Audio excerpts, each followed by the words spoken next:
All right, Chili, come to the front, girl. It has come to people's attention that Chili from TLC has donated a whopping $900 to the Trump campaign.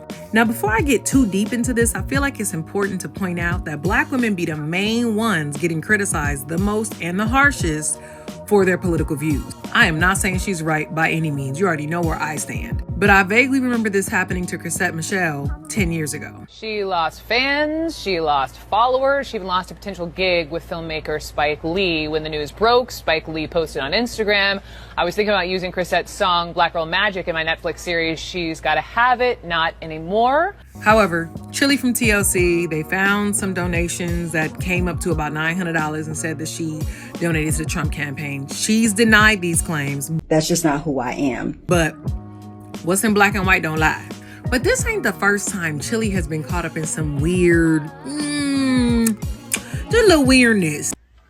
That's weird. She made a weird comment about her skin complexion when somebody said something about her being chocolate, and she was like, actually caramel. And it's like, it's bordering on colorism, and we don't like that. But then she also got caught up for reposting some pretty harmful things about Michelle Obama, and you know how we ride for Shell. Don't play. But a lot of folks are saying the only reason why she's denying these claims is because of the upcoming tour that she has going on with In Vogue and Salt and Pepper.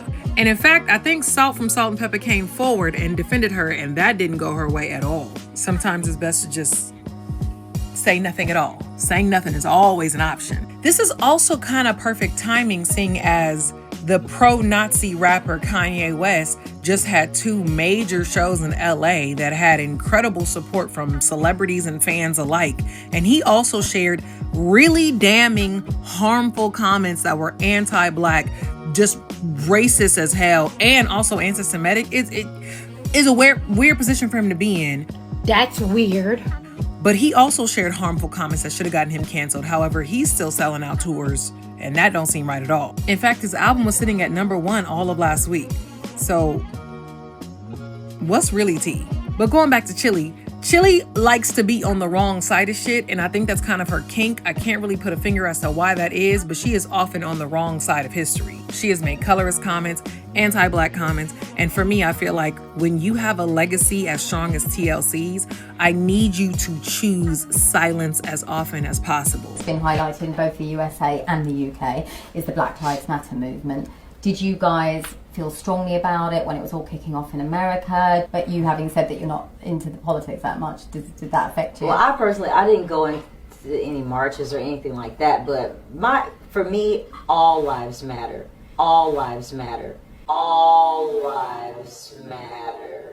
Chili comes from a different era, though, and that era feels like they can speak their minds even when it's things that are harmful. It's the same era as Kanye West, actually. There's times like this when I'm reminded that Black women are always held to a harsher standard than any of our counterparts, especially when it comes to speaking up about our views. Now, I'm not saying that Chili's right. I said it once, I've said it twice, I'm gonna say it this 3rd time. She is not right for donating to the MAGA campaign. However, we know how this is gonna go, and people are already having conversations about who they should replace on the tour other than TLC. And I'm gonna keep it a stack. I love TLC down, but I have seen TLC perform recently, and they not too far-fetched about wondering who they can replace, okay? Just saying that. I'm just gonna be very clear.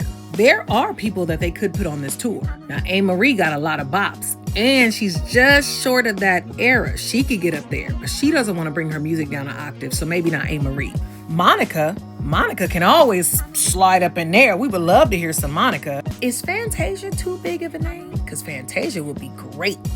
Right in that little mix, right up in there. Somebody even suggested 3LW. I don't know why. I'm getting a little tired of your broken promises.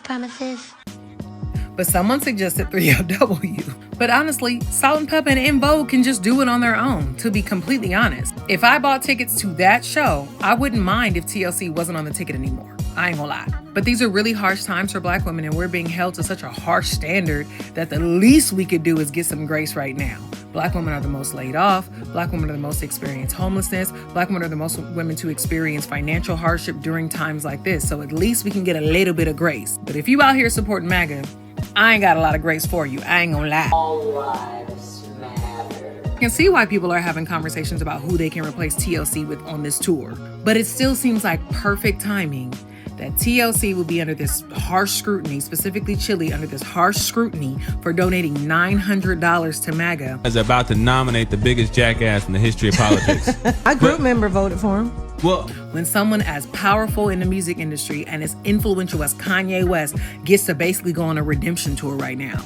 Let me know what y'all think, because Nicki Minaj got a lot of heat for supporting Trump, but I ain't seen none of that heat go for Snoop, Nelly, Lil Wayne, Kodak Black, Waka Flocka, Ice Cube, DaBaby, Rick Ross. The list goes on. I just feel like y'all could keep that same energy that y'all have for Chili for these other names who have way more influence than someone who, no shade, just tea, ain't had a hit since 2002. Just saying. And as usual, like, follow, share, subscribe, the Culture Couturé Podcast, and me, Ink Very Well, your music guru.